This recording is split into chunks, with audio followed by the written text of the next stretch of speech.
হেদায়েত কত বড় নিয়ামত। ফিরআউন তাকে চাপ দিয়েছে, মানসিক ভাবে বলেছে আমার উপর ঈমান আনো, মুসা আলাইহিস সালামের উপর ঈমান ছেড়ে দাও, তাকে বাদ দাও, মুসা আলাইহিস সালামের আল্লাহর উপর বিশ্বাস প্রত্যাহার করো। আসিয়া বলছি তোমার উপর ঈমান আনবো, তুমি যে কেমন খোদা আমার চাইতে ভালো তো কেউ জানে না, আমি তোমারে খোদা বলে মানি না। ফিরআউন বলল, লোক লস্করকে ডেকে বলল এরে নিয়ে যাও, এদেরকে তক্তার মধ্যে লোহাগুলি ফুটায় দিয়া সেই লোহার উপরে ভুট করে শোয়ায় দাও, আর চতুর্দিক থেকে মারতে থাকো, পিটাইতে থাকো, লোহাগুলি শরীরে ফুটতে থাকুক, তার চিল্লানির আওয়াজ যেন আমি সিংহাসনে বসে শুনতে পাই। আল্লাহর এই বান্দিকে তক্তার উপরে হাজার লোহা পিটাইয়া তক্তা উল্টায় দিয়েছে, লোহাগুলি কি হয়েছে? খড়া হয়ে গেছে, ওর উপরে ভুট করে শোয়াইয়া পিটানো শুরু হয়েছে। হযরতে আসিয়া প্রাণ ভিক্ষা চাইলেন না। কোরআনে কারীমে রব্বুল আলামিন বলেন, হযরতে আসিয়া কাঁদতে লাগলেন আর বলতে লাগলেন, রব্বুল আলামিন আমি জালিমের জুলমের মধ্যে পড়েছি, আয় আল্লাহ তাআলা এই জুলুম থেকে ফিরআউন এবং তার সাথী সঙ্গীদের জুলুম থেকে আমারে বাঁচাও, আর তোমার কাছে জান্নাতের ভিতরে আমার জন্য একটা ঘর বানাইয়া দিও, আমাকে ঈমানের মওত দিও। রব্বুল আলামিন ফেরেশতাদেরকে অর্ডার করলেন, আমার ফেরেশতারা আসমানের দরওয়াজাগুলি খুলে দাও, আমার আসিয়া যেন আমার জান্নাত দেখে তার রূহ যেন জান্নাতের দিকে পারওয়াজ করতে পারে। হেদায়েত আল্লাহ যারে দেন, আগুনের উপরে দাঁড়িয়ে সে আগুনের অগ্নি পরীক্ষা দিয়ে হেদায়েতের উপরে টিকে থাকে, আর কপালে যার নাই হেদায়েত থেকে বিগড়ে যায়।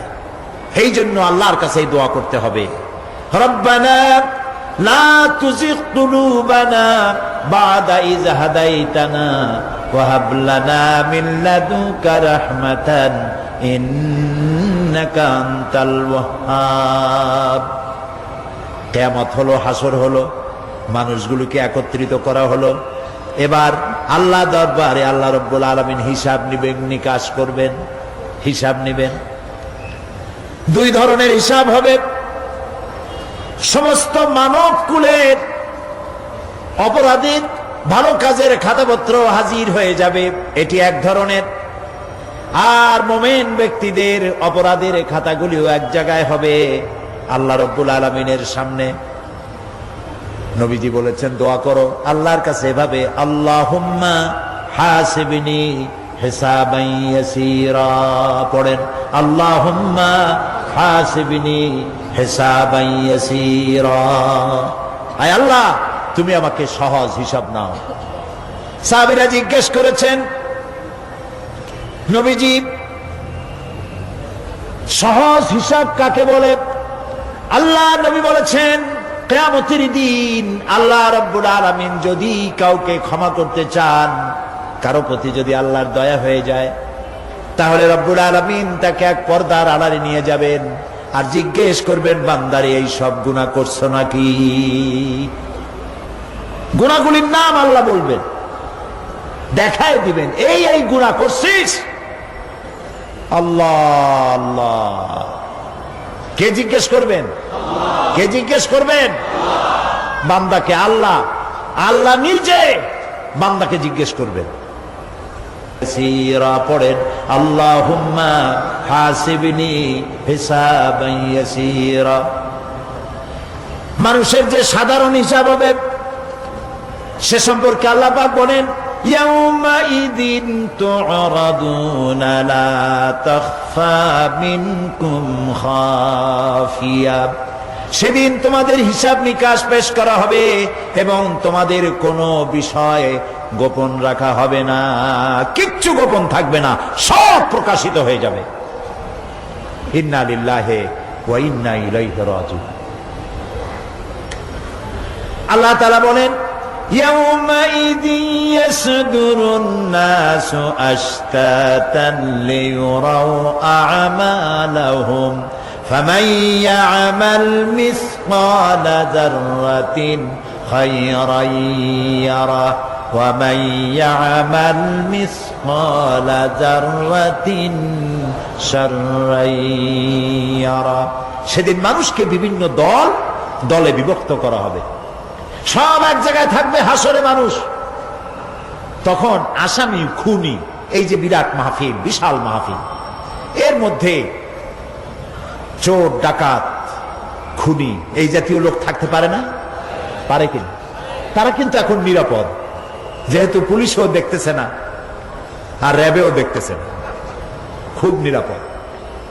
কিন্তু হঠাৎ করে যদি বলা হয় এই সমাবেশের ভিতরে সন্ত্রাসী কারা, তাদেরকে আমরা শনাক্ত করেছি, তারা আলাদা হয়ে যাও, তখন অবস্থাটা কেমন হবে?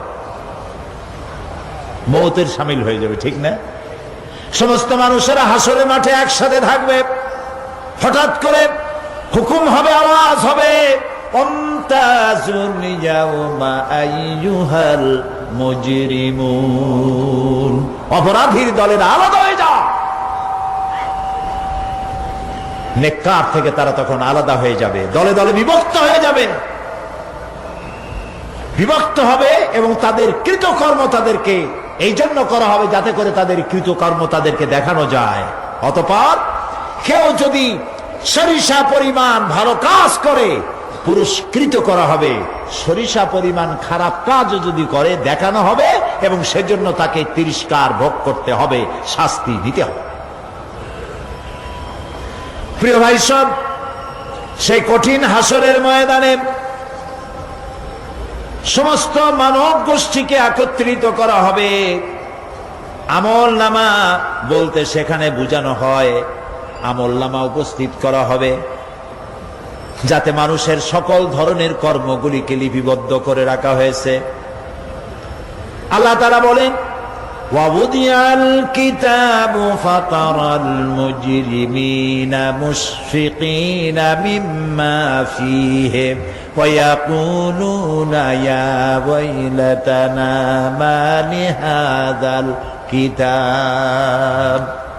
আর আমলনামার সামনে রাখা হবে, তাতে যা লেখা আছে তার কারণে আপনি অপরাধীদেরকে ভীত এবং সন্ত্রস্ত দেখতে পাবেন। আল্লাহ তাআলা বলছেন, আমলনামা হাতে এসে যাবে এবং এই হাতে আমলনামা পাওয়ার পর তারা বলবে, মালি হাযাল কিতাব লা ইউগাদিরু সাগীরাতান ওয়ালা কাবীরাতান ইল্লা আহসাহা। এটা কি আশ্চর্য কিতাব! বড় বড় পাপ যা করেছি তাও লেখা হয়েছে, ছোট ছোট পাপ যা করেছি তাও লেখা হয়েছে। ওয়াজাদু মা আমিলু হাদিরান ওয়ালা ইয়াযলিমু রাব্বুকা আহাদা। যা যা তুমি আমল করেছিলে সমস্ত কৃতকর্ম কাগজে পত্রে লেখা আছে। তোমার রব কারো প্রতি জুলুম করবেন না। আমাল্লাহু বিযাল্লামিন লিল আবিদ। আল্লাহ তাআলা বান্দার উপরে কখনো জুলুম করেন না। এগুলি সব উপস্থিত হয়ে যাবে, বিশ্বাস করেন? এইখানে মাত্র কয়েকজন লোক কইল জি, এটা তো ইমানের প্রশ্ন। এসব কথা যা বলা হলো বিশ্বাস করেন? আল্লাহ যেন এই বিশ্বাস আমাদের কলিজার মধ্যে গেড়ে দেন, বলেন আমিন। প্রিয় ভাই সব, আল্লাহ রাব্বুল আলামিন এই কোরআনে কারীমের ভিতরে সব কিছুকে ওপেন সিক্রেট করেছেন, কোনো গোপন কিছুই রাখেন নাই, সবগুলিকে খুলে খুলে বলে দিয়েছেন। আল্লাহ তাআলা বলেন, ওয়া কুল্লা ইনসানিন আলজামনাহু তাইরাহু ফি উনুকি ওয়া নুখরিজু লাহু ইয়াওমাল কিয়ামাতি কিতাবান ইয়ালকাহু মানসুরা।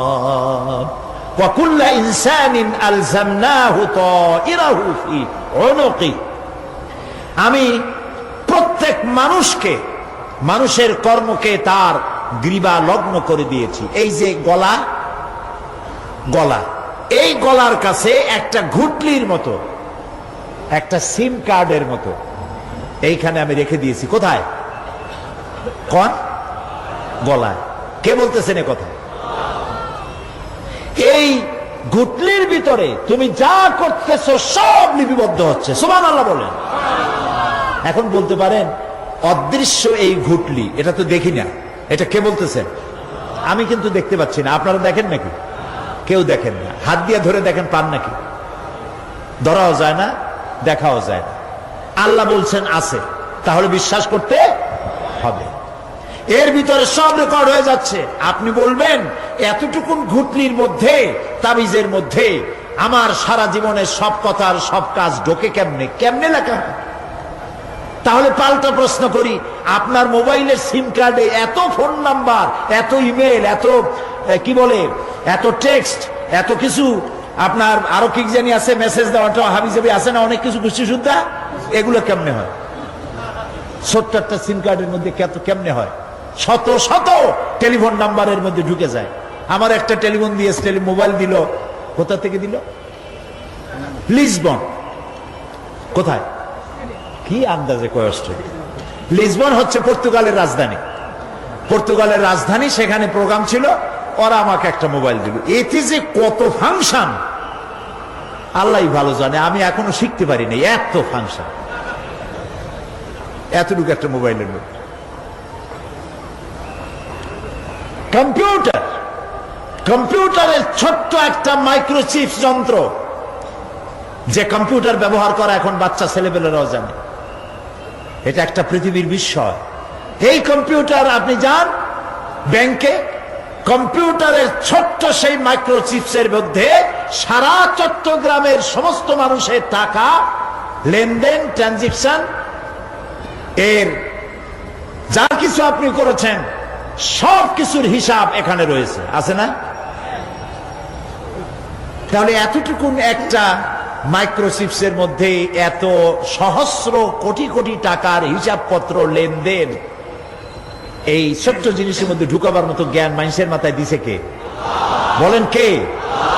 সেই আল্লাহই তো গলায় ঝুলায় রাখছে। তাহলে এটা সম্ভব না? সম্ভব কি না? সম্ভব। এখন এই কথাগুলি বলে আল্লাহ মানুষের ক্ষতি করছেন না উপকার করছেন?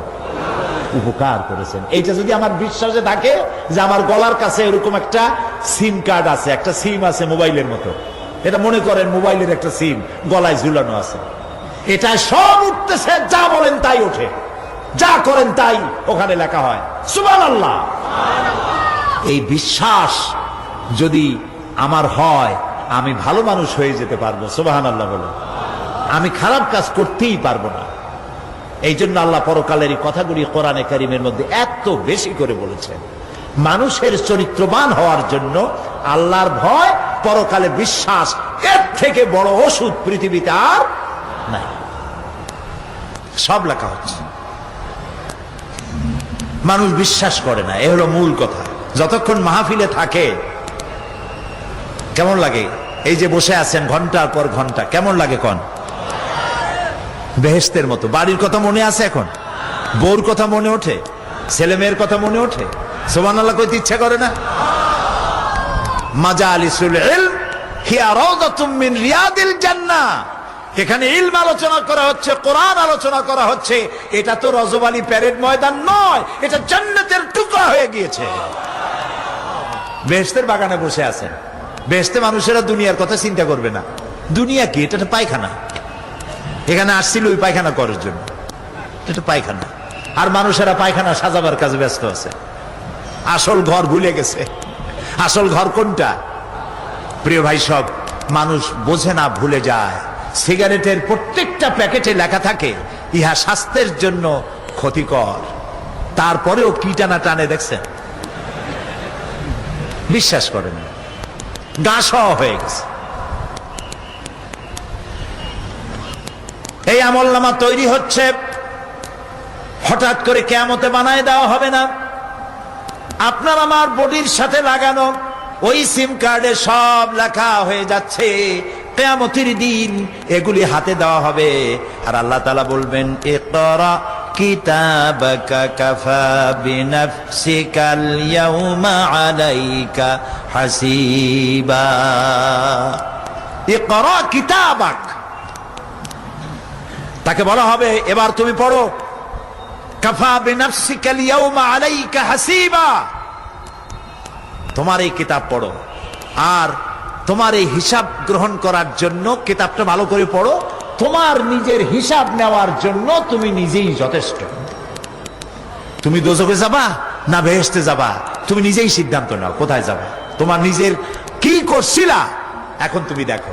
এই জন্য আমি বলি মাঝে মধ্যে আমরা এখনো হিসাব করতে পারি এখানে বসিয়া আমাদের কি হওয়া উচিত। ছোটবেলার কথা মনে আছে? নাই, মনে নাই? এই যে স্কুল থেকে পলাইছিলেন, তারপরে 2 দিন পর স্কুলে গিয়ে হাজির হয়েছেন, মাস্টার জিজ্ঞেস করলো গতকাল আসো নাই কেন? তখন বললেন মা বলেছেন আমার নাকি পেটে ব্যথা হয়েছিল। এইসব স্কুল ফাঁকি দেওয়া, মার খাওয়া, মানুষের বাড়ির লিচু খাইতে গিয়ে চুরি করিয়া কিল খাওয়া, এইসব ছোট ছোট কথা মনে পড়লে এখনো হাসি পায়। এসব কথা মনে আছে না? ছোট ছোট কথা, ছোট ছোট কথাগুলি যদি মনে থাকে তাহলে কোন হোটেলে, কোন বাগানে, কোথায় কোন পাপ করেছেন তা মনে নাই? এখন নিজে হিসাব করেন জায়গা কোথায় হওয়া উচিত, পাপ করেছেন কত, ভালো কাজ করেছেন কত, নিজে হিসাব করে দেখেন কোন দিকে যাবেন। আমরা নিজেরাই যথেষ্ট হিসাবের জন্য। আল্লাহ তাই বলবেন কিয়ামতের দিন, ইকরা কিতাবা, তোমার কিতাব তুমি পড়ো, তোমার হিসাব নেওয়ার জন্য তুমিই যথেষ্ট। আহারে, আল্লাহ রাব্বুল আলামিন বলেন ওয়া আশরাকাতিল আরদু বিনুরি রাব্বিহা ওয়া বুদিআল কিতাবু ওয়া জিআআ বিন নাবিয়্যিনা ওয়াশ শুহাদাআ বাইনাহুম বিল হক ওয়া হুম লা ইউযলামুন। পৃথিবী তার রবের নূরের ঝলকানিতে উদ্ভাসিত হবে। সুবহানাল্লাহ, সুবহানাল্লাহ। আল্লাহর নূরের ঝলকানিতে গোটা পৃথিবী উদ্ভাসিত হয়ে যাবে। আমলনামা তুলে ধরা হবে, পয়গম্বর এবং সাক্ষীগণকে হাজির করা হবে এবং সকলের প্রতি সুবিচার করা হবে, তাদের কারো প্রতি জুলুম করা হবে না। আল্লাহ গ্যারান্টি দিচ্ছেন কারো প্রতি জুলুম করা হবে না। সুতরাং হে মানুষেরা, ইয়া আইয়ুহাল ইনসানু ইন্নাকা কাদিহুন ইলা রাব্বিকা কাদহান ফামুলাকি। হে মানুষ, তোমার পালনকর্তা পর্যন্ত পৌঁছতে তোমাকে অনেক কষ্ট করতে হবে, এরপর তুমি তার সাক্ষাৎ পাবে, কিয়ামতে তোমার সাক্ষাৎ হবে। কাজেই তোমার নিজের আমলকে সুন্দর করে আমলকে তৈরি করে নাও। فَأَمَّا مَنْ أُوتِيَ كِتَابَهُ بِيَمِينِهِ فَسَوْفَ يُحَاسَبُ حِسَابًا يَسِيرًا وَيَنْقَلِبُ إِلَى أَهْلِهِ مَسْرُورًا। সুবহানাল্লাহ, সুবহানাল্লাহ। যার ডান হাতে আমলনামা দেওয়া হবে, কিয়ামতের দিন আমলনামাগুলি উড়িয়ে দেওয়া হবে। ইমানদারের সামনে থেকে কোন হাতে, আর বেঈমানের পিছন থেকে বাম হাতে। এই আমলনামা যখন যার ডান হাতে আমলনামা পৌঁছে যাবে, তার হিসাব নিকাশ সহজ হয়ে যাবে। আমলনামা হাতে করে আনন্দ চিত্তে সে আপন পরিবারের সঙ্গে মিলিত হতে পারবে। সুবহানাল্লাহ। আল্লাহ কিয়ামতের দিন দয়া করে আমাদের আমলনামা আমাদের ডান হাতে দিয়ে দিও। আল্লাহ তাআলা দয়া করে আমাদের হাতে, আমাদের ডান হাতে আমাদের আমলনামা দিও। দয়া করে আমাদের আমলনামা আমাদের ডান হাতে দিও। আনন্দ চিত্তে পরিবারের সঙ্গে দেখা করে সব পরিবার, মা বাপ, স্ত্রী পুত্র পরিজন, ভাই বোন, বন্ধু বান্ধব নিয়া এক জান্নাতে থাকার তৌফিক দিও। আয় আল্লাহ, বিগত 26 বছর যারাই মাহফিলে এসেছেন তাদেরকে নিয়ে এক জান্নাতে থাকার আমাদেরকে তৌফিক দিয়ে দিও। وَأَمَّا مَنْ أُوتِيَ كِتَابَهُ وَرَاءَ ظَهْرِهِ فَسَوْفَ يَدْعُو ثُبُورًا وَيَصْلَى سَعِيرًا। আর যার আমলনামা পিছন থেকে বাম হাতে আসবে সে তো মৃত্যুকে আহ্বান করতে থাকবে, মৃত্যুকে ডাকবে। এর থেকে যদি মরে যেতে পারতাম তাও ভালো হইতো। তার আর উপায় থাকবে না, তার জায়গা হবে জাহান্নামে। নাউযুবিল্লাহ। আমরা সবাই বলি নাউযুবিল্লাহ। এরপরে আল্লাহ রাব্বুল আলামিন মিজান খাড়া করবেন, দাড়িপাল্লা। মিজান কি? দাড়িপাল্লা। ইনসাফ কি মুকদ্দাস তারাজু। ইনসাফের প্রতীক কি? তাও কইতে পারেন না, জোরে বল না। এটা হচ্ছে ইনসাফের প্রতীক। সুপ্রিম কোর্ট ঢাকা, সুপ্রিম কোর্টের সামনে বিশাল দাড়িপাল্লা টানানো, দেখছেন না? মানুষেরা তো বোঝে না, গ্রাম দিয়ে লোকেরা যায়, যাই এটা দেখে কয় যে ওরে বাবা, জামাত ইসলামের এত বড় অফিস। দাড়িপাল্লা তো জামাত ইসলামের না, এটা ইনসাফের প্রতীক। তারা ক্ষমতায় গেলে ইনসাফ করবে, এটা বুঝাবার জন্য এই প্রতীককে গ্রহণ করেছে। আল্লাহ যেন ইনসাফ করার তৌফিক দিয়ে দেয়। বলুন আমিন, জোরে বলেন আমিন। কিয়ামতের দিন এই দাড়িপাল্লা মিজান আল্লাহ তাআলা প্রতিষ্ঠিত করবেন, এবং এই মিজানে যার পুণ্য পাল্লা ভারী হবে সে কৃতকার্য, আর যার পাল্লা হালকা হবে আহা সব শেষ। আল্লাহ রাব্বুল আলামিন বলেন, وَنَضَعُ الْمَوَازِينَ الْقِسْطَ لِيَوْمِ الْقِيَامَةِ فَلَا تُظْلَمُ نَفْسٌ شَيْئًا وَإِنْ كَانَ مِثْقَالَ حَبَّةٍ مِّنْ خَرْدَلٍ أَتَيْنَا بِهَا وَكَفَى بِنَا حَاسِبِينَ। আমি কিয়ামতের দিন ন্যায় বিচারের মানদণ্ড স্থাপন করব। তখন কারো প্রতি অবিচার করা হবে না। যদি কোনো আমল সরিষার দানা পরিমাণ হয় আমি তা হাজির করব। সুবহানাল্লাহ, সুবহানাল্লাহ। এবং হিসাব গ্রহণের জন্য আমি যথেষ্ট। এবং হিসাব মানুষেরা মনে করবে এত মানুষ, আদম আলাইহিস সালাম থেকে নিয়ে পর্যন্ত, এখান থেকে নিয়ে কিয়ামত পর্যন্ত সব মানুষের তো উঠবে সেখান হিসাব হবে নাকি? একজন একজন করে হিসাব হবে। আল্লাহ বলছেন, আল্লাহ সারিউল হিসাব, দ্রুত হিসাব নিতে সক্ষম। আল্লাহ নিজের কানে নিজে শুনবেন, অন্যের মাধ্যমে নয়, নিজে শুনবেন। প্রত্যেক আর আসামির কাছ থেকে, লোকদের কাছ থেকে তার বক্তব্য শুনবেন, ভায়া মিডিয়া শুনবেন না, নিজেই শুনবেন। আল্লাহর কান আছে না, চোখ আছে না? লোকেরা এই যে বইপত্রে লেখে আল্লাহ হচ্ছে নিরাকার, কত বড় বাজে কথা। আল্লাহ নিরাকার, আমরা এমন এক আল্লাহর ইবাদত করি তিনি আমাদের কিছু শুনতে পান না, কান টান নাই, তিনি আমাদের কিছু দেখতে পান না। এরকম নাকি আল্লাহ তাআলা? আল্লাহ তাআলা কোরআন শরীফে বলেছেন আল্লাহর হাত, আল্লাহর পা, আল্লাহর চোখ, আল্লাহর মুখ। তবে এগুলি কি রকম?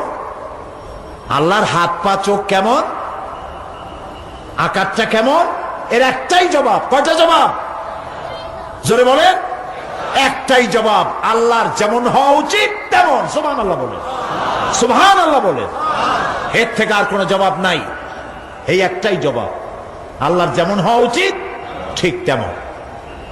লাইসা কামিসলিহি শাইউন, আল্লাহর অনুরূপ, আল্লাহর মতো আকাশেও কিছু নাই, জমিনেও কিছু নাই। এটা আমাদের ঈমান, এটা আমাদের কি ঈমান। সুতরাং তিনি জুলুম করবেন না এবং হিসাব নিবেন, আর যথার্থ হিসাব নিবেন। সেখানে কারো প্রতি কোনো জুলুম করা হবে না। ومن خفت موازينه فأولئك الذين خسروا أنفسهم بما كانوا بآياتنا يظلمون। আর যাদের পাল্লা হালকা হবে তারা তো শুধু নিজেদেরই ক্ষতি সাধন করবে, কেননা তারা আমার আয়াত সমূহকে অস্বীকার করত। আল্লাহরে যারা অস্বীকার করত আখেরাত নাই, কিয়ামত নাই, বেহেশত নাই, কবরের মধ্যে কোনো শাস্তি নাই, কবরের কোনো প্রশ্ন নাই, এগুলি যারা বলতো তারা কিয়ামতে ক্ষতিগ্রস্ত হবে। এখন কিয়ামতের দিন মিজান আমরা হালকা করতে চাই না ভারী করতে চাই? জবাব চাই। কি করবেন? যদি ভারী করতে চান নেক আমল বেশি বেশি করবেন। আর একটি হাদিস শোনাবো, যেই হাদিসের ভিতরে পাল্লা ভারী করার মতো কথা নবীজি বলেছেন, শুনবেন নাকি? বুখারী শরীফের শেষ হাদিস। আল্লাহর নবী বলেন, কালিমাতানে হাবিবাতানে ইলার রহমান খাফিফাতানে আলাল লিসান সাকিলাতানে ফিল মিজান সুবহানাল্লাহি ওয়া বিহামদিহি সুবহানাল্লাহিল আযীম। নবীজি বলেন, দুইটা কালেমা, দুটি শব্দ আল্লাহর কাছে খুবই প্রিয়, মুখে উচ্চারণ করা একেবারেই হালকা, আর কিয়ামতের দিন এই শব্দ দুটি দিয়ে আল্লাহ রাব্বুল আলামিন মিজানের পাল্লাকে ভারী করে দিবে। সেই শব্দ দুটি হলো, পড়েন আমার সাথে, সুবহানাল্লাহি ওয়া বিহামদিহি সুবহানাল্লাহিল আযীম। সবাই পড়েন, সুবহানাল্লাহি ওয়া বিহামদিহি সুবহানাল্লাহিল আযীম সুবহানাল্লাহি ওয়া বিহামদিহি সুবহানাল্লাহিল আযীম। জান্নাতের ভিতরে মানুষের কোনো দুঃখ থাকবে না। কাদের দুঃখ থাকবে না? জান্নাতীদের। কথা কি শোনেন? সাথে সাথে ঠাস ঠাস করে জবাব দিতে পারেন না কেন? জান্নাতীদের ভেতরে, জান্নাতীদের কি থাকবে না? কোনো দুঃখ থাকবে না। একটা দুঃখ থাকবে। কটা দুঃখ? একটা দুঃখ থাকবে। জান্নাতীরা জান্নাতের ভেতরে মনে মনে ভাববে, কারণ জান্নাত তো সকলের জন্য একরকম হবে না।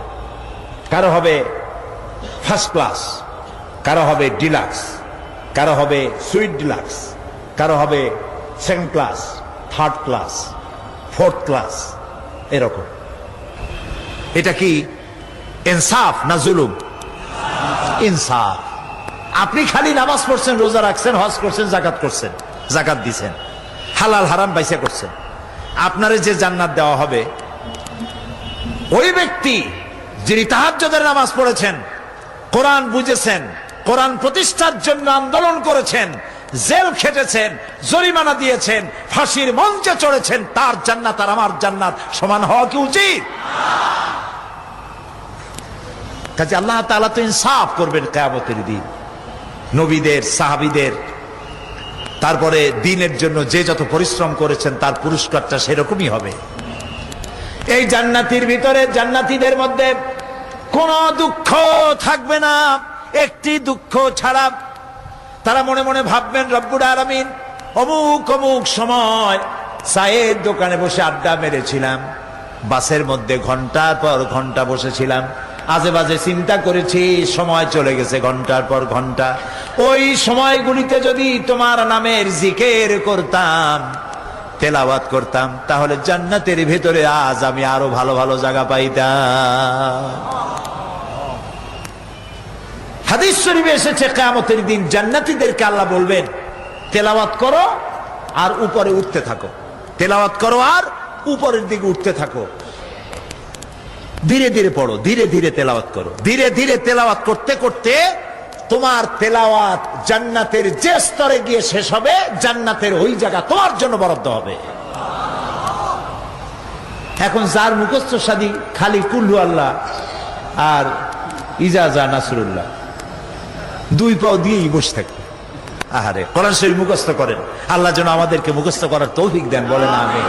এজন্য উৎসাহ থাকা দরকার। উৎসাহ হইলেই আপনি পারবেন। জেহেন শক্তি সকলেরই কম বেশি আছে, চেষ্টা করলেই পারবেন। সেই জন্য আমি বলতে চাই, কিয়ামতের দিন জান্নাত যদি আল্লাহ তাআলা দয়া করে আমাদেরকে নসিব করায় দেন, যদি বলবো না, বলবো আল্লাহ তুমি দয়া করে আমাদেরকে জান্নাত দিও, বলেন আমিন।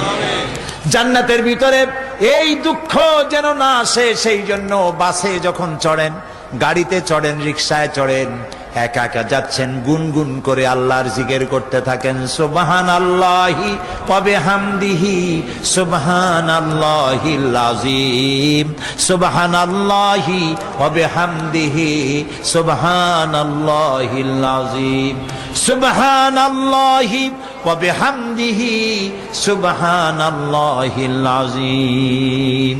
জিকির করেন সবাই কিছুক্ষণ। সুবহানাল্লাহ, আলহামদুলিল্লাহ, লা ইলাহা ইল্লাল্লাহ, সুবহানাল্লাহ, আলহামদুলিল্লাহ, লা ইলাহা।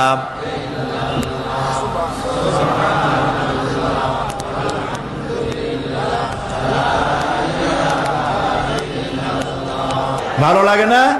মজা লাগে না? প্রাণ খুলে বলেন সুবহানাল্লাহ ওয়ালহামদুলিল্লাহ, লা ইলাহা ইল্লাল্লাহ, সুবহানাল্লাহ ওয়ালহামদুলিল্লাহ, লা ইলাহা, লা ইলাহা ইল্লাল্লাহ মুহাম্মাদুর রাসূলুল্লাহ। প্রিয় ভাই সব, এরপরে আল্লাহ তাআলা বলেছেন সিরাতের কথা। কিয়ামতের দিন সিরাত, ফুলসিরাতের নাম শোনেন নাই? কথা না কইলে বুঝি কি? শুনছেন? সিরাত, এই সিরাত বলতে বোঝানো হয় এক ঝুলন্ত সেতুকে, যা দোজখ এবং বেহেশতের মাঝখানে সেতু বন্ধন। কিয়ামতের দিন সকল মানুষকে এই সেতু পার হতে হবে। তখন মুমিন ব্যক্তিরা সফলভাবে তা পার হয়ে যাবে। আর এ কাজে ব্যর্থ হবে সে, যে ব্যক্তি ব্যর্থ হবে সে জাহান্নামে নিক্ষিপ্ত হবে। আল্লাহ আল্লাহ আল্লাহ। আল্লাহ রাব্বুল আলামিন বলেন ওয়া ইম মিনকুম ইল্লা ওয়ারিদুহা কানা আলা রাব্বিকা হাতমান মাকদিয়া সুম্মা নুনাজ্জিল্লাযীনা ইত্তাকাও ওয়া নাযারুয-যালিমিনা ফীহা জিসিয়া। তোমাদের মধ্যে সকলেই তা পার হবে। এটা আপনার রবের ফয়সালা, আপনার আল্লাহর ফয়সালা। এরপর আমি খোদা বিরুদ্ধে উদ্ধার করব, আর জালিমদেরকে সেখানে নত জন অবস্থায় ছেড়ে দেব, মানে জাহান্নামের মধ্যে নিক্ষিপ্ত হবে, আর ঈমানদারেরা পার হয়ে চলে যাবে। সুবহানাল্লাহ। আল্লাহ তাআলার জন্য দয়া করে আমাদেরকে সিরাত বিজলি গতিতে, বৈদ্যুতিক গতিতে আল্লাহ যেন আমাদেরকে পার করে দেন। বলেন আমিন, সবাই বলেন আমিন। এরপরে শাফাত, শেষ দিবসের প্রতি বিশ্বাসী প্রত্যেক ব্যক্তি সুপারিশ বা শাফাতের বিষয়টা বিশ্বাস রাখতে হবে। দুটি শর্তের ভিত্তিতে শাফাত হবে। সুপারিশকারী সুপারিশের জন্য আল্লাহর অনুমতি লাগবে, আর শাফায়াতকৃত ব্যক্তির জন্য আল্লাহর সন্তুষ্টি প্রয়োজন। এই দুটি শর্ত। প্রথম শর্তের প্রতি ইঙ্গিত করে আল্লাহ তাআলা বলেছেন, যেটা আমরা আয়াতুল কুরসির মধ্যে পড়ি, মান যাল্লাযী ইয়াশফাউ ইনদাহু ইল্লা বিইজনিহি। এমন কে আছে যে অনুমতি ব্যতীত আল্লাহর কাছে সুপারিশ করতে পারে? আছে কেউ? কেউ নেই। এ কথা মনেই করবেন না যে কোন পীর সাহেবের কাছে মুরিদ হইছেন। আমি এরকম পীরের খবরও জানি। আমি পীর বললেই আপনারা মনে করবেন না যে আমি পীর বিরোধী লোক, এটা মনে করবেন না। কিন্তু ভালো ভালো পীর আছে যারা ব্যবসা করে পীরগিরি করিয়া। শুধু ব্যবসায়ী করে না, ওয়ায়াসুদ্দুনা আন সাবিলিল্লাহ, সূরা তাওবা, ইন্না কাসীরাম মিনাল আহবারি ওয়ার রুহবান লিয়াকুলুনা আমওয়ালান নাস বিল বাতিল ওয়ায়াসুদ্দুনা আন সাবিলিল্লাহ। আহলে কিতাবদের মধ্যে এই ধরনের অনেক পীর দরবেশ আছে। কে বলতেছেন? আল্লাহ। আল্লাহ বলতেছেন আছে। তারা কি করে? তারা জনগণের মালকে বাতিল পন্থায় ভক্ষণ করে। জনগণকে এমন একটা ভাব দেখায় যে আমাদেরকে হাদিয়া তওবা দিতে পারলে, আমাদের কদমবুসি দিতে করতে পারলেই বেহেশতে চলে যাবা, কারণ আমরা হলাম আল্লাহর এজেন্ট। নাউজুবিল্লাহ। পাও দুইখান আগেই বাইর করে রাখে যাতে লোকেরা কিছু একটা করতে পারে। হায় হায়, একদূর জনগণের মাল খাইয়া যদি পেটে তেল মাইখা, নাবিতে তেল টেল মাইখা ডেকে যদি থাকতো চুপ করে, তাও ভালো হইতো। আল্লাহ কয় যে এই পর্যন্ত থাকে না, ওয়াসুদ্দুন আন সাবিলিল্লাহ, আল্লাহর দ্বীন প্রতিষ্ঠার পথে তারা বাধা দেয়। ওর আকীদা খারাপ, ওর এই খারাপ, ওর তাই খারাপ, ওইখানে যাইও না। আল্লাহরে পাইতে হইলে আমার বাড়ি আসো, আমার কাছে মুরিদ হও। আমি ছাড়া ইসলাম কোন জায়গায় নাই। নাউজুবিল্লাহ, সব খারাপ। মানে ইসলাম যেন একটা মনোবলি বিজনেস। এটি হচ্ছে একটা ঘিয়ের দোকানের মতো।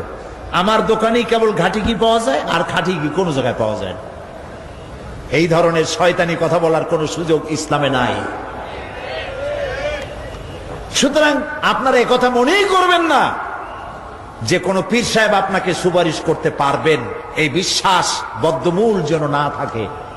ওটি শর্তাধীন, হইতেও পারে নাও হইতে পারে। এমনও তো হতে পারে আপনার পীরে কে সুপারিশ করে তাই কিয়ামতের দিন তিনি হয়রান হয়ে যাবেন। এমনও হতে পারে, না পারে না? পারে কি না? সেই জন্য এটা ভরসাই করবেন না। কেউ কেউ আবার দুই পীরের কাছে মুরিদ হয়, ধারণা এই দুইজনের কাছে মুরিদ হয়েছি, দুইজনে দুই হাত ধরিয়া কিয়ামতে এরকম করে মারিয়ে দিবে, আমি জান্নাতের বারান্দায় গিয়ে বসবো। জান্নাত তোমার মামু বাড়ির বারান্দা। এত সহজ, এত সহজ। নবীরা কানতে কানতে হয়রান হয়ে গিয়েছে। নবী করিম সাল্লাল্লাহু আলাইহি ওয়াসাল্লাম তাহাজ্জুদের নামাজ সামান্য সময় ঘুমাইয়া নামাজ শুরু করে দিতেন। সূরা বাকারা শেষ, আলে ইমরান শেষ, সূরা নিসা শেষ, মায়েদা শেষ, আরাফ শেষ। সাহাবায়ে কেরাম মনে করতেন রাসূল বুঝি এই নামাজের রুকুতে আর যাবেন না, ফজর হয়ে যাবে এক রাকাতে। যখন রুকুতে যেতেন মনে হতো আর উঠবেন না, যখন সেজদায় যেতেন মনে হতো ইন্তেকাল করেছেন। হযরত আয়েশা বলেছেন, আমাদের মা জগৎ জননী হযরত আয়েশা রাদিয়াল্লাহু তাআলা আনহা বলেছেন, রাসূলুল্লাহ সেজদায় পড়ে যেভাবে কাঁদতেন, চুলার উপরে হাড়ি তুলে দিলে ভাত রান্না করার সময় যেমন একটা আওয়াজ হয়, ভাতের হাড়িতে শোনেন নাই আওয়াজ? রাসূলুল্লাহর কলিজার ভেতর থেকে কান্নার গুমরে আওয়াজ এভাবে উত্থিত হতো। সকাল বেলায় জুতা পায়ে পড়তে পারতেন না, পাও মোবারক ফুলে বড় হয়ে যেত। বেহেশত এত সহজ। প্রিয় ভাই সব, মান যাল্লাযী ইয়াশফাউ ইনদাহু ইল্লা বিইজনিহি, কার ক্ষমতা আছে আল্লাহর পারমিশন ছাড়া কথা বলে সুপারিশ করে? আল্লাহ রাব্বুল আলামিন সুপারিশ করার জন্য যাকে পারমিশন দিবেন আর যার জন্য দিবেন, মাত্র সেই ব্যক্তি শুধু তার জন্যই সুপারিশ করতে পারবে, নিজের ইচ্ছা মতো কারোর জন্য সুপারিশ করতে পারবে না। আমাদের জাতির পিতা নাম কি? সব সময় মনে রাখবেন, আদৌ ভুলবেন না। এই প্রশ্নে কোনো আপোষ নাই। জাতির পিতা কে? হযরত ইব্রাহিম আলাইহিস সালাম কিয়ামতের দিন আল্লাহ রাব্বুল আলামিনের দরবারে ফরিয়াদ করবেন, রব্বুল আলামিন আমার আব্বাজানের জন্য সুপারিশ করি, তুমি দয়া করে তাকে জাহান্নাম থেকে বাঁচায়া দাও। রব্বুল আলামিন বলবেন, ইব্রাহিম তোমার এই সুপারিশ মঞ্জুর হলো না। ইব্রাহিম আলাইহিস সালামের সুপারিশ মঞ্জুর হবে না।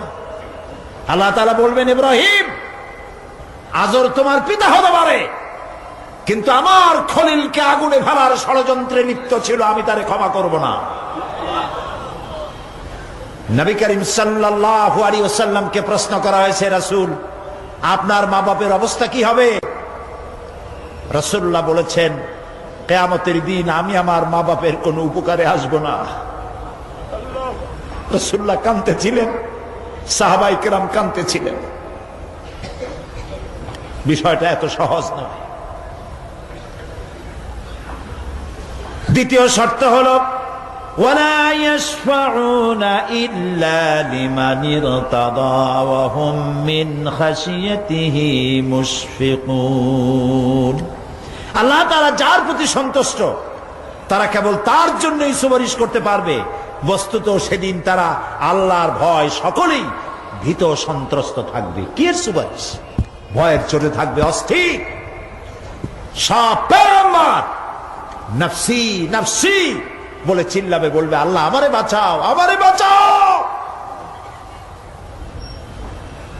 মুসা আলাইহিস সালাম, নূহ আলাইহিস সালাম, ইব্রাহিম আলাইহিস সালাম, ইয়াকুব আলাইহিস সালাম, সব নবীরা কানবেন, বলল আল্লাহ আমারে বাঁচাও, আমারে বাঁচাও।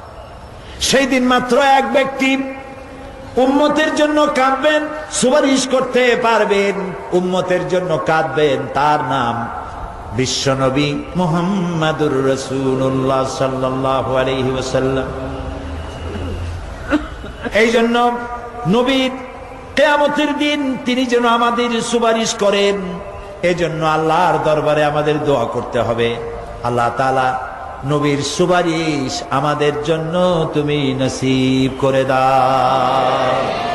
হ্যাঁ আল্লাহ তাআলা, কিয়ামতের দিন তোমার নবী আমাদেরকে যেন উম্মত বলে পরিচয় দেয়। এই জন্য কারোর উপর ভরসা টরসা করবেন না, নিজের আমলটা ভালো করে গঠন করেন। আল্লাহ তাআলা কোরআন শরীফে বলেছেন, ইয়া আইয়ুহাল্লাযীনা আমানু আবতাগু ইলাইহিল ওয়াসিলা, হে বিশ্বাসীরা তোমরা ওসিলা তালাশ করো। এইটার একটা ভুল অর্থ করেছে লোকেরা, তারা বলেছে ওসিলা তালাশ করো মানে পীর ধরো। আবার বলে কি, যার পীর নাই তার পীর শয়তান। কন নাউযু বিল্লাহ। তাহলে ইমাম আবু হানিফা রাহমাতুল্লাহ আলাইহির পীর কে? ইমাম শাফির পীর কে? সাহাবায়ে কেরামদের পীর কে? কাজে এই সমস্ত বেয়াদবি কথা আদৌ বলা উচিত নয়, এগুলি বেয়াদবিপূর্ণ কথা।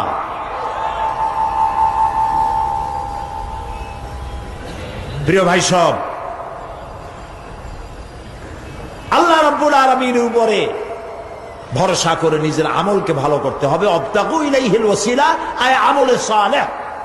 অবতাগু ইলাইহিল ওয়াসিলা, তুমি নেক আমলের ওসিলা ধরো আল্লাহর কাছে, নিজের আমলগুলিকে ভালো বানাও, ভালো ভালো কাজ করো। সুপারিশ সম্পর্কে সর্বশেষ কথা বলতে চাই। আল্লাহ রাব্বুল আলামিন বলেন, কুল লিল্লাহিস শাফাআতু জামিআ লাহু মুলকুস সামাওয়াতি ওয়াল আরদি সুম্মা ইলাইহি তুরজাউন। হে নবী, স্পষ্টভাবে জানিয়ে দিন, সমস্ত সুপারিশ কেবল আল্লাহর ইখতিয়ারাধীন। কে বলতেছেন? শুনতেছেন কথা? কে বলতেছেন? আবার শোনাই, আল্লাহ তাআলা বলছেন, কুল লিল্লাহিস শাফাআতু জামিআ। বলে দিন হে নবী, সুপারিশের সমস্ত ব্যাপারটি কেবলমাত্র আল্লাহর ইখতিয়ারাধীন। আসমান এবং জমিনে তারই সাম্রাজ্য বিস্তৃত, অতঃপর তারই কাছে তোমাদের সকলকে ফিরে যেতে হবে। সুপারিশের মালিক কেউ নয়, আল্লাহ নিজেই। তিনি যাকে পারমিশন দিবেন, যার জন্য পারমিশন দিবেন, তাছাড়া আর কোনো উপায় নেই। প্রিয় ভাই সব, এতক্ষণ যে আলোচনা করলাম এর দ্বারা প্রমাণিত হলো এ দুনিয়া ক্ষণস্থায়ী এবং আখিরাত চিরস্থায়ী। সুবহানাল্লাহ বলবেন না? এ দুনিয়া কি আর আখিরাত কি? চিরস্থায়ী। দুনিয়ার মহব্বত, আমরা কোনটারে মহব্বত করি, আখিরাত না দুনিয়া? কোন বলতে লজ্জা করে? দুনিয়ার ভালোবাসি বেশি, এতে কোনো সন্দেহ আছে? নবীজি বলেছেন, লাউ কানা লিইবনি আদামা ওয়াদিম মিন যাহাবিন লাহাব্বা ইয়াকুনা লাহু সানিন। যদি একটা আদম সন্তানকে যদি একটা মাঠ ভরে সোনা দেওয়া হয়, সে ব্যক্তি বলবে, আল্লাহ আমার যদি আরো একটা মাঠ ভরে সোনা দিতে ভালো হইতো। নবীজি বলেন, আদম সন্তানের পেট কবরের মাটি ছাড়া কোনো কিছু দিয়া ভরবে না। এই দুনিয়ার পিছনে দৌড়ায় কোনো লাভ নাই। এক শায়ের বলেছেন, না গুল আপনা না খার আপনা না জানেম বাগে বা আপনা, না গুল আপনা না খার আপনা না জানেম বাগে বা আপনা, आह किस गुलशान में बनाया हमने आशिया अपना। না গুল আপনা না খার আপনা, এ ফুলও আমার নয়, ও কাটাও আমার নয়। না জালেম বাগে বা আপনা, না আমার এই ফুলের বাগানটা আমার, ফুলের বাগানও আমার না, ফুলও আমার না, এমনকি ফুলের কাটাটাও আমার না। আহ কিস গুলশান মে বানায়া হামনে আশিয়া আপনা। আহারে কি ফুল বাগানে আমার বাড়ি বানাইলাম, এর তো কিছুই আমার না, সবই তো পর। মরে দেখেন কেউ আপনার আপন নয়। ছেলে পেলেগুলি ছোট্ট ছোট্ট বাচ্চা যাদের কোলে না নিলে আপনি শান্তি পান না, ওই বাচ্চাও বলবে মা আব্বার কাছে আমার নিয়েও না, আমার ভয় করে। রাত্রে যদি মরেন একা একই স্ত্রীও আপনার মৃত্যু লাশ নিয়ে আপনার কাছে থাকতে পারবে না। কি নিষ্ঠুর এই পৃথিবী! এই পৃথিবীকে আমরা ভালোবাসছি, মহব্বত করতেছি, এই পৃথিবীর জন্য সব করি, চুরি ডাকাতি জেনা ব্যভিচার মিথ্যা কথা, ক্ষমতায় যাওয়ার জন্য পাগল। ভাঙ্গো মারো, চুরি করো, ডাকাতি করো, শয়তানি বদমাশি সমানে করছে মানুষ। এই পৃথিবী এক পরস্ত্রী, পরমা সুন্দরী নারী, পরের যতই সুন্দরী স্ত্রী হোক তার দিকে তাকায় থাকে কোনো লাভ আছে? তাও কইতে পারলেন না। কোন লাভ আছে? এ লাভ কি? ওর তো বিয়ে হয়ে গেছে। অবিবাহিত হইতো তাহলে প্রস্তাব দিয়ে দেখতেন আপনার কপালে আছে কি নাই। বিয়ে হয়ে গেছে। এই পৃথিবী এক পরমা সুন্দরী পরের স্ত্রী, এইটার প্রতি ভালোবাসা করে কোনো লাভ নাই। এটারে কেউ খাইতে পারে না, ও সবাই রে খায়। ঠিক তো কইছেন, হয়তো বোঝেন নাই। এই পৃথিবীর 1 ইঞ্চি মাটির জন্য দেখেন না শহরে কি করে, বাড়ির পাশে বাড়ি উঠাইছে, 1টা ইঞ্চি জমিন ছাড়বে না। হায় হায়! আর একজনের রাস্তা পাক আর না পাক, জমিন ছাড়বো না। অন্যের জমিন দখল করায় কি মজা পায়! হায় হায়! অন্যের জমিন নেওয়ার জন্য পাগল হয়ে যায় মানুষ। দুনিয়াকে ভালোবাসে। 1 কাঠা জমির জন্য, 1 আঙ্গুল জমিনের জন্য মামলা মোকদ্দমা, জজ কোর্ট, হাইকোর্ট, সুপ্রিম কোর্ট, তারপরেও ছাড়ে না। ঠিক না? এই জমিনটা এত ভালোবাসলেন, এত মামলা মোকদ্দমা করলেন, এই জমিনের 1 ইঞ্চিও খেতে পারবেন না, বরং মরিয়া দেখেন জমিন হা করে আপনাকে গিলে ফেলে দেবে। আপনার হাড্ডি গুড্ডি গুস্ত সুদ্ধা মিশে যাবে এই মাটিতে। পৃথিবীকে ভালোবাসে কোনো লাভ নাই। স্ত্রী পুত্র পরিজন যার যতটুকু পাওনা দিবেন, ভালোবাসবেন, কিন্তু মূল ভালোবাসা কলিজাটা ভরা থাকবে আল্লাহর জন্য। কার জন্য? স্ত্রীর ভালোবাসা স্ত্রীকে দিবেন, মায়ের শ্রদ্ধা, বাপের শ্রদ্ধা, সন্তানের ভালোবাসা আলাদাভাবে দিবেন। আর সব থেকে যিনি ভালোবাসা পাওয়ার দাবিদার, তার জন্য রাতের বেলায় জাগুন, সিজদা দিয়ে কাঁদতে থাকুন। এই চোখ দুটা কে দিছে? এই জিহ্বা কে দিছে? এই কান কে দিয়েছেন?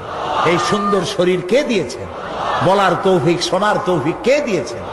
এই হক আদায় করতে গভীর রাত্রে জাগতে হবে, পাইকারি দরে ঘুমায়েন না। একটু জাগুন, শেষ রাত্রে উঠুন, শেষ রাত্রে জেগে প্রেম করুন আল্লাহর সাথে। প্রেম কি ঢোল পিটায় করা যায়? ইনকিলাব, সংগ্রাম, এইসব পত্রিকায় বিশাল হেডিং দিয়ে কেউ প্রেম করে? বিজ্ঞাপন দিয়া, টেলিভিশনে বিজ্ঞাপন দিয়ে প্রেম করে? প্রেম করে কিভাবে? গোপনে। আর মিলিত হয় নির্জনে।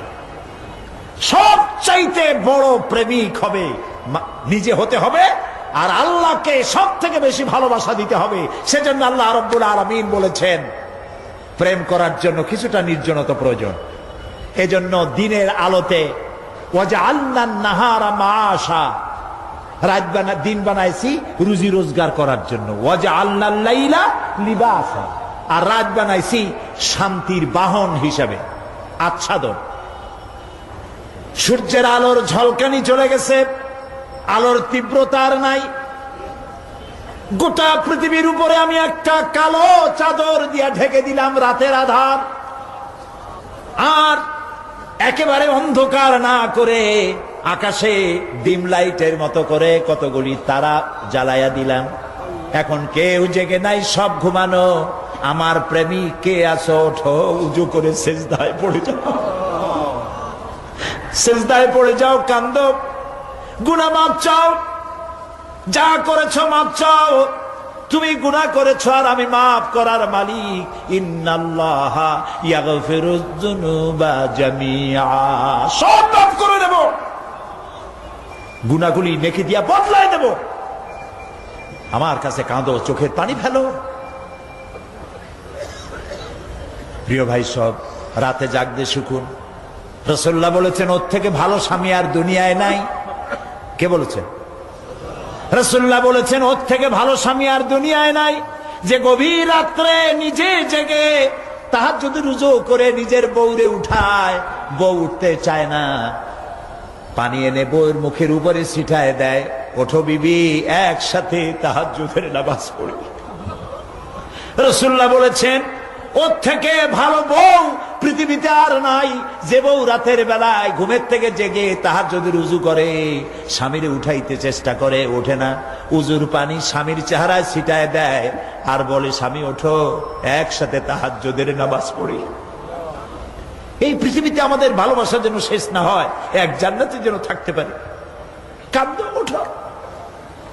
গভীর রাত্রে তাহাজ্জুদের নামাজ পড়ে মাথাটা নিচু করে গুনগুন করে গাইতে থাকেন, ইয়া আল্লাহু পড়েন, ইয়া আল্লাহু, ইয়া রহমানু, ইয়া রহিমু, ইয়া হাইয়ু, ইয়া কাইয়ুম। প্রাণ দিয়া বলেন, ইয়া আল্লাহু, ইয়া রহমানু, ইয়া রহিমু, ইয়া হাইয়ু, ইয়া কাইয়ুম, ইয়া আল্লাহু, ইয়া রহমানু, ইয়া রহিমু, ইয়া হাইয়ু, ইয়া কাইয়ুম। তাহাজ্জুদের নামাজ পড়ে এভাবে আল্লাহরে ডাকে দেখেন, চোখ দিয়া পানির বন্যা নেমে আসে, যদি ঈমান একটুও থাকে। এই কান্না, নবীজি বলেছেন, জাহান্নামের ভয়তে আমার সাথে না ভরমানি করেছে। এই শরমে পড়ে বান্দা যখন চোখ দিয়া পানি ছেড়ে দেয়, ওই চোখের পানি নাকের অর্ধেক আসতে না আসতে আমি আমার বান্দারে মাফ করে দেই। আল্লাহু আকবার। আল্লাহ আমাদের কান্দার তৌফিক দাও, তাহাজ্জুদ পড়ার তৌফিক দাও, পাঁচ ওয়াক্ত নামাজ পড়ার তৌফিক দাও, তোমাকে ভয় করার তৌফিক দাও, তোমার ভয় আর মোহব্বত দিয়ে কলিজা ভরে দাও, তোমার রাসূলুল্লাহর মোহব্বত দিয়ে আমাদেরকে পাগল বানায় দাও। আল্লাহ, দুনিয়া বড় খারাপ জায়গা। এই দুনিয়ায় আল্লাহর কাছে সৌন্দর্য চাইতে হবে দুনিয়ার, কিন্তু দুনিয়াকে স্থায়ী মহব্বত করা যাবে না। প্রিয় ভাই সব, আপনি যদি লন্ডনে যান, আমেরিকায় যান, কোনোদিন যান নাই, যাইতে হলে এখান থেকে টেলিফোন করেন, ওখানে বন্ধু বান্ধব আছে নাকি। তো লন্ডনে আমেরিকায় সেখানে যাবেন, ওখানে আপনার বন্ধু বান্ধব গ্রামের লোক আছে কিনা খোঁজ করেন, ঠিক না? আবার এখান থেকে ফরেন কারেন্সি নিয়ে যান, যেহেতু ওখানে টাকা চলবে না। টেলিফোন করেন, মোবাইল করেন, ফ্যাক্স পাঠান, আরো টাকা পয়সা সাথে নেন। এরপরেও চিন্তা থাকে, আল্লাহ এরপরে যদি কেউ না আসে তাহলে আমি যাবো কেমনে। এরপরে যাওয়ার সময় আবার বলে দেন যে, ভাই আমি কিন্তু আসতেছি, লন্ডন কোনোদিন আসি নাই, তুমি কিন্তু এয়ারপোর্টে থাকো। একটা বিদেশে যাওয়ার জন্য এত প্রস্তুতি নেন, তো সব জায়গায় বন্ধু বান্ধব কেউ না কেউ তো আছে। কিন্তু আমরা এমন একটা দেশে যাব যেখানে কেউ নাই, ফরেন কারেন্সি চলে না, গ্রামের লোক নাই, বাবা নাই, বন্ধু নাই, মা নাই, কেউ নাই। যিনি রিসিভ করবেন, যার সাহায্যের কাঙ্গাল, বদামল করে তার শত্রু বানায় রাখছি, বন্ধু বানাইতে পারি না। তাহলে কি জবাব হবে কিয়ামতে? কি হবে কবরে? কি হবে উপায়? এই জন্যে প্রিয় ভাইয়েরা আমার, দুনিয়ার সঙ্গে মহব্বত কমায় দিয়া আখিরাতের মহব্বত বেশি করে করতে হবে। আর দুনিয়ায় যতদিন বেঁচে আছি ততদিন নেক আমল করে মানুষের সাথে সদাচরণ করতে হবে। আল্লাহ তাআলা বলেছেন, লাইসাল বিররা আন তুওয়াল্লু ওয়াজুহাকুম قبل المشرق والمغرب ولكن البر من آمن بالله واليوم الآخر। পূর্ব এবং পশ্চিমে কতবার তুমি মাথা ঝুঁকাইছো, এটাই কিন্তু তোমার জন্য কল্যাণ। এর মধ্যে কল্যাণ নিহিত নয়। তার মানে কি, আপনি কত সেজদা আল্লাহরে দিলেন, কত মানুষ তো আছে সেজদা দিতে দিতে কপালে কালো দাগ হয়ে গেছে, আছে না? কিন্তু মিথ্যা ছাড়ে না, ঘুষ ছাড়ে নাই, সুদ ছাড়ে নাই, মানুষের হক নষ্ট করছে, গভর্নমেন্টের হক নষ্ট করে, জনগণের হক নষ্ট করে।